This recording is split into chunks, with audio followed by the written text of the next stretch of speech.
or outside of rigorous editorial policies. Across the region, there's growing discontent from some Pacific leaders about the region being made into a geostrategic battleground as tensions grow between China and like-minded countries like Australia and the United States.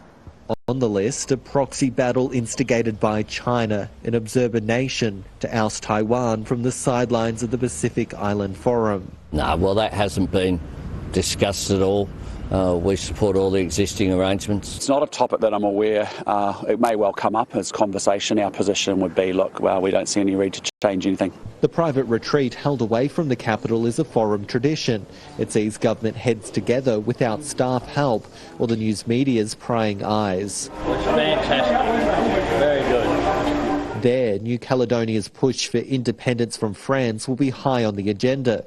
Earlier in the year, deadly unrest erupted over proposed voting reforms, which would have given French residents on the island more voting power. We have a first step, which was to agree on some terms of reference. Progress for Pacific leaders looking to travel to the French territory for a fact-finding mission they hope will one day bring peace. In Tonga, Jack Nyhoff, Sky News. When we come back, we'll hear from Shadow Energy and Climate Change Minister Ted O'Brien, plus why New South Wales is tipped to fall drastically short of housing demands.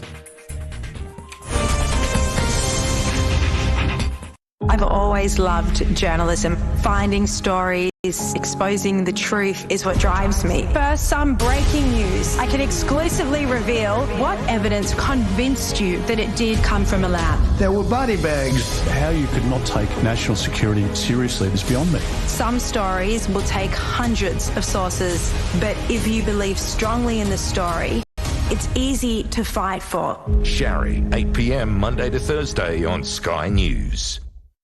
We all need fibre for our digestive health, but 70% of Australians don't get enough each day. Good thing Metamucil gummies are an easy way to get prebiotic plant-based fibre, with more fibre than a whole cup of broccoli. Metamucil gummies, the easy way to get your daily fibre. Since 1984, Cbus has returned an average of 8.87% per annum, and hard work has and always will be at the foundation of it all. Cbus Super, making hard work pay off since 1984. Digging is a gardening chore, so make sure you're equipped with the right tool for the job. Introducing the Razor Shovel, the ultimate digging, ground clearing and cutting tool that provides maximum results. The serrated edges made it really easy for the guys to dig through the roots. This nice pointed tip was excellent for trenching. Now you can plunge, dig, cut, trench, edge, uproot and remove even the thickest plants, weeds and shrubbery faster and easier than ever before. It's a versatile garden tool that gets the job done. You just dig, chop, saw. One tool does it all. This Razor Shovel here has an extra wide handle so I can use both hands. I exert less force and I go deeper real easy. The Razor Shovel just makes the job so easy.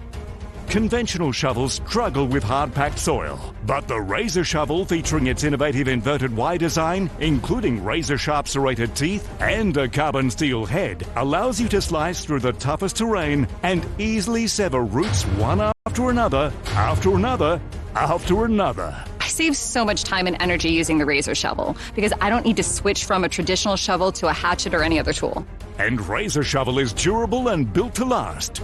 You could easily spend hundreds of dollars for all these specialized shovels and tools, or get the all-in-one super shovel that practically does it all for one amazingly low price. Call Global Shop Direct or go online now to get Razor Shovel for the low price on your screen. Plus order today and you'll also get free delivery. Dig, chop and saw. It's the one tool that does it all. Razor Shovel can handle the toughest jobs and it comes with Global Shop Direct's 30-day money-back guarantee. This amazing multi-purpose garden tool is not available in any stores. Order your Razor Shovel with free delivery today. Great idea! Global Shop Direct!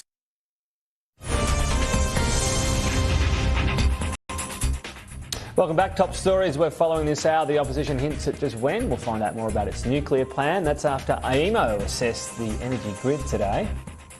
Heartfelt victim impact statements delivered on the final day of an inquest into the William Bueller shooting in rural Queensland. And Qantas profits nosedive as the airline posts its results from a turbulent financial year. Australia's energy market operator has warned renewable projects must be delivered on time and in full to ensure the lights stay on. Shadow Energy and Climate Change Minister Ted O'Brien says it's further evidence the government's energy plan is not working. I spoke to him a short time ago. Ted O'Brien, thanks for your time. The AEMO report does say this is an improved situation. So households, businesses out there, they should have some comfort. We're in a better situation to avoid blackouts. Unfortunately, Tom, that's not the case. If you look at the operator's report, in the executive summary, the first word on key findings is if. So in other words, what they are saying is if households spend billions of dollars on behind-the-meter projects, if everything that's failing right now with the government's plan suddenly turns into being a success, if all the existing generators keep generating reliably, if, then the lights will stay on. This is again a reminder that the whole system is in tatters and the government is needing everything that's been failing to suddenly miraculously work to keep the lights on.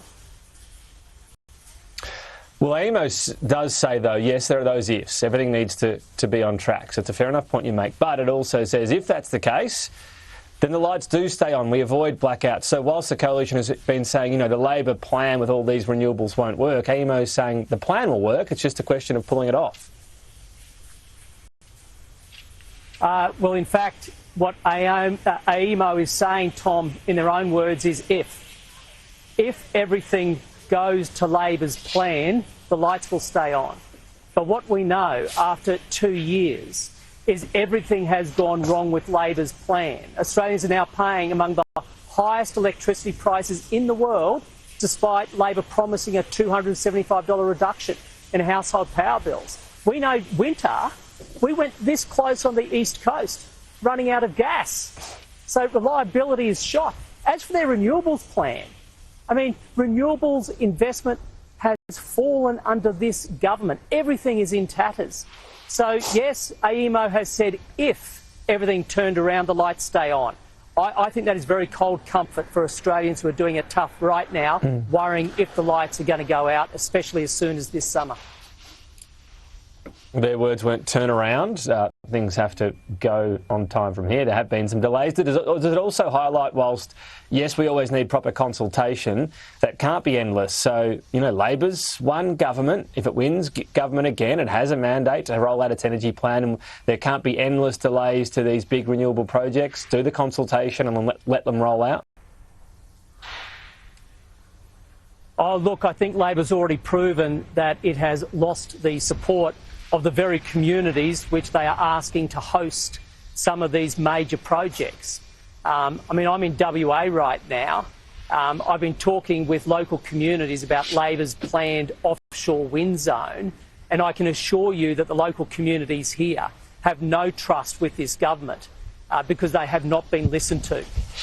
Labor has failed to carry the community on their plan, and the more prices skyrocket, the more reliability becomes an issue, the more they steamroll regional communities, the lack of support they're going to have, Tom. So the AEMO plan or report is out there as to what you would do.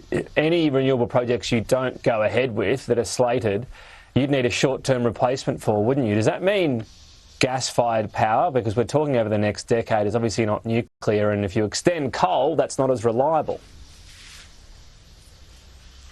Well, extending coal is exactly what has happened with Eraring.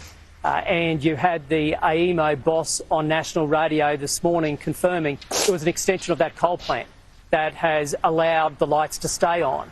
And so, number one, we shouldn't be closing our baseload power stations prematurely. Number two, we need more gas poured into the system.